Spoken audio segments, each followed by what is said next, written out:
Setelah saya tinggal kurang lebih 10 hari lamanya untuk melakukan ibadah umroh, saya kembali dan melihat kolam saya dengan kondisi airnya rusak. Mengapa? Karena pertama, dari warna airnya menjadi keruh. Yang mana seharusnya sistem ras yang ideal itu airnya bersih. Lalu yang kedua, air yang ada di kolam ini sudah mulai luber, air-airnya tumpah. Ini mengindikasikan biasanya ada penyumbatan di area filtrasinya. Yang paling sering terjadi biasanya penyumbatan ada di dalam filter biologis. Karena yang kita tahu, filter biologis kita isi dengan Kaltnesh, yang mana Kaltnesh akan mengolah kotoran dan akan menghasilkan serpihan-serpihan kotoran-kotoran halus. Dan lambat laun, kotoran-kotoran halus ini akan bisa saja menyumbat aliran air dari pipa Kaltnesh ke Kaltnesh yang lain, lalu ke pH buffer.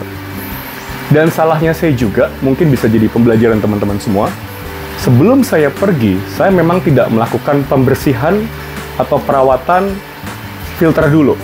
Jadi waktu saya tinggal, karena terburu-buru, jadi ini belum sempat dilakukan maintenance. Jadi kurang lebih, sudah lebih dari 3 minggu lamanya, 10 hari saya tinggal, lalu sebelum berangkat juga saya tidak bersihkan.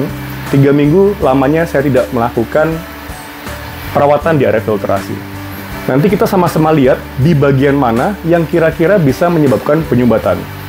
Tapi karena saya sudah menjalankan ini sudah kurang lebih 5 tahun lamanya, saya tahu persis ini problemnya di mana. Ikuti terus supaya teman-teman bisa tahu juga di mana sih kira-kira penyumbatan di area filtrasi biologis ini. Inilah kondisi yang saya informasikan, kualitas air di sistem ras saya rusak. Ini bahkan pipa SLO-nya lepas, ya. Jadi saya tidak memiliki pegawai untuk melakukan budidaya ini, semuanya serba manual, saya sendiri yang melakukan. Bisa dilihat warnanya sudah coklat, ya. Itu aliran air yang dipompa sudah saya matikan karena saya akan melakukan maintenance di area filtrasi biologis. Ini airnya coklat. Ini coklat, ini malah luber-luber, ini juga luber-luber. Ini terjadi karena biasanya ada penyumbatan di area filter. Dan biasanya juga penyumbatan terjadi di 2 filter biologis ini.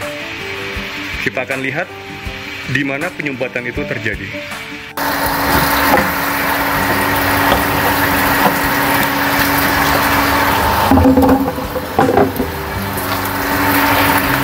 Oke, karena masalah ini sudah pernah terjadi sebelumnya, jadi saya hafal.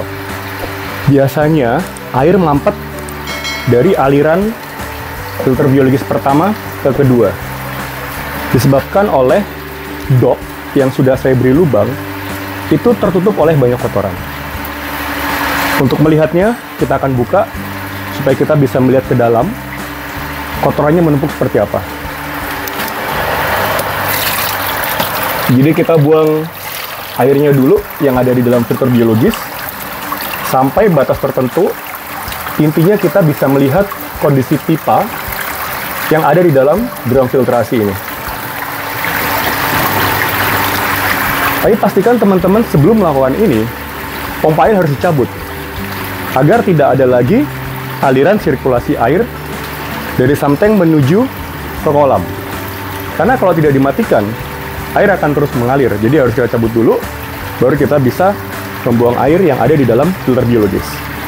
Dan mungkin teman-teman juga pernah mengalami, kenapa air-air yang ada di dalam filter biologis tidak lancar masuk ke samteng? Bisa jadi karena disumbat oleh Kaltnesh-nya itu sendiri, maupun disumbat oleh kotoran-kotoran halus yang menutupi lubang-lubang antar pipa. Kemungkinan kecil untuk kejadian kali ini disebabkan oleh Kaltnesh.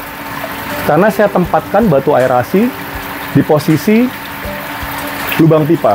Jadi setiap kali Kaltnesh menutupi lubang pipa tersebut, dia akan disembur oleh pipa aerasi. Jadi di sini kasusnya kemungkinan besar karena air tersumbat oleh penumpukan kotoran. Jadi kotoran-kotoran itu ada yang sifatnya sangat halus sekali. Tapi lambat laun, walaupun dia halus, dia akan menumpuk. Menumpuk, dan tebal. Kalau sudah tebal, ini mengakibatkan aliran air antar drum menjadi terhambat. Dan ini biasanya hanya terjadi di dalam filter biologis saja.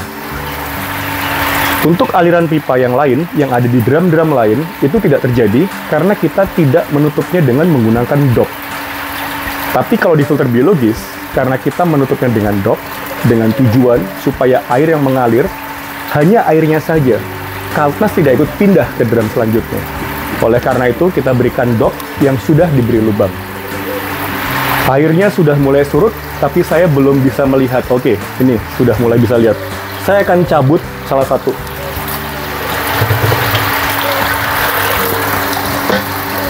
Nah, lubang-lubang yang sudah saya bikin di sini, ini sudah mampet. Nah, ini bisa dilihat ya. Jadi lubangnya sudah mampet, ditutupi oleh kotoran. Ini yang mengakibatkan aliran air tersumbat untuk masuk ke filter selanjutnya, karena lubang alirannya ini tertutup oleh kotoran. Jadi biasanya saya cukup melakukan seperti ini. Tuh ya, kotoran-kotoran tadi langsung jatuh. Tapi harus hati-hati, kalau enggak nanti pecah. Nah, untuk yang di sini saya biasanya menggunakan sapu lidi. Saya coba cari sapu lidinya dulu.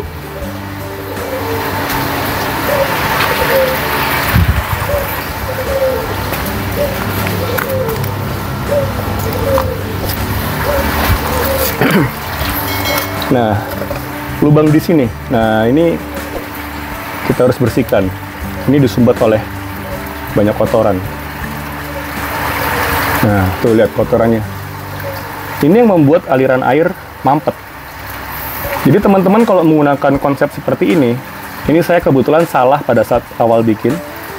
Teman-teman harus membuat lubang ini lebih besar, sehingga kotoran tidak mudah mampet seperti ini. Ini karena kotorannya mudah mampet karena lubang yang saya bikin itu tidak terlalu besar ya. Jadi lambat laun kotoran mampet. Tuh lihat kotorannya. Kedepannya saya akan melakukan perbaikan untuk ini dengan melakukan pengoboran ulang agar membuat celah-celah antar lubang ini menjadi lebih besar, sehingga kalau ditinggal dalam waktu yang lumayan lama itu bisa lebih aman ya, tidak gampang menyumbat. Ini mungkin nanti akan saya gerinda lagi, memastikan lubangnya lebih besar. Konsep dari membuat lubang-lubang seperti ini, garis-garis sesetan ini, agar menahan kaltnas masuk ke sedot ke filter selanjutnya. Oke, sudah. Coba bilas dengan air. Nah, ini yang membuat aliran air tidak lancar dari filter biologis ke kaltnas. Nah, ini salah satunya ya. Ini tadi saya getok-getoknya mungkin terlalu kencang. Jadi, waduh, dopnya pecah.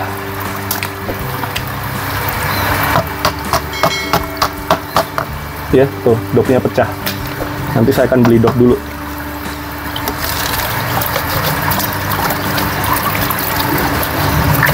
Jadi teman-teman kalau sudah terbiasa melakukan maintenance untuk sistem ras, teman-teman pasti tahu kira-kira ini masalahnya ada di mana dan mudah untuk diselesaikan.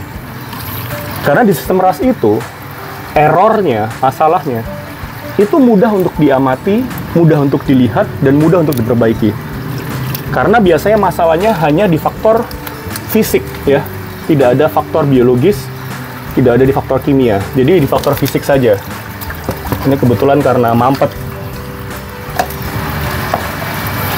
Memastikan ulang lagi, seluruh lubang sudah mulai kebuka, tidak ada sumbatan-sumbatan kotoran halus di sini.